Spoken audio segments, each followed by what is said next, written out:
Hi నమస్తే అండి. 2 కేజీల చేప తీసుకొచ్చి క్లీన్ అయిన చేపలను ఒక ఉప్పు నీటిలో ఒక 5 నిమిషాలు ఉంచాను. చేపల కూరకు కావాల్సిన మసాలా ఇంట్లోనే తయారు చేసుకుంటానండి. మొత్తం లిస్ట్‌లో ఉన్నాయన్నీ. ఈ విధంగా డ్రై రోస్ట్ చేసుకున్నాను. ఇది 4, 5 కూరలకు వస్తది. ఒక నెల రోజులు కూడా నిలవ ఉంటది.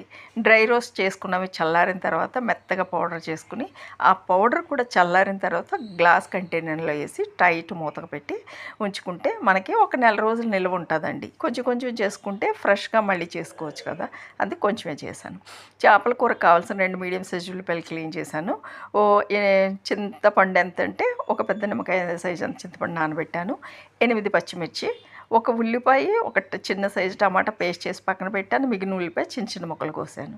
బాణీ వేడెక్కిన తర్వాత ఓ 2 పెద్ద స్పూన్లు ఆయిల్ వేసుకొని ఉల్లిపాయ టమాటా పేస్ట్ వేసి 2 నిమిషాలు మగ్గనిచ్చాక ఉల్లిపాయ ముక్కలు కూడా వేసి మూత పెట్టి ఒక 2-3 నిమిషాలు మగ్గనిచ్చిన తర్వాత దాంట్లో ఘాటు పెట్టుకున్న పచ్చిమిర్చి, అలాగే ఒక స్పూను ధనియాలు, అర స్పూను జీలకర్ర, ఒక స్పూను అల్లం వెల్లుల్లి పేస్ట్ వేసి ఇదంతా ఒకసారి ఇలా కలుపుకొని మగ్గనిచ్చిన తర్వాత పెద్ద స్పూను 2 స్పూన్లు కారం, అర స్పూను 1.5 స్పూను ఉప్పు వేసి చింతపండు పులుసు వేసి మొత్తం ఈ మసాలాల చింతపండు పులుసులో కలిసిన తర్వాత ఒక రెబ్బ కరివేపాకు వేసుకొని ఈ చేపలు క్లీన్ చేసుకొని చేప ముక్కలన్నీ వేసుకొని మూత పెట్టి ఒక 10 నిమిషాలు చిన్న మంట మీద ఉడికిన తర్వాత సగం ఉడికిన తర్వాత నేను తయారు చేసుకున్న మసాలా ఒక పెద్ద స్పూను, అదిగోండి ఈ స్పూను మసాలా వేసి, అంటే మన కూరకి సరిపడగా అంత వేసుకోవాలి మన టేస్ట్ని బట్టి.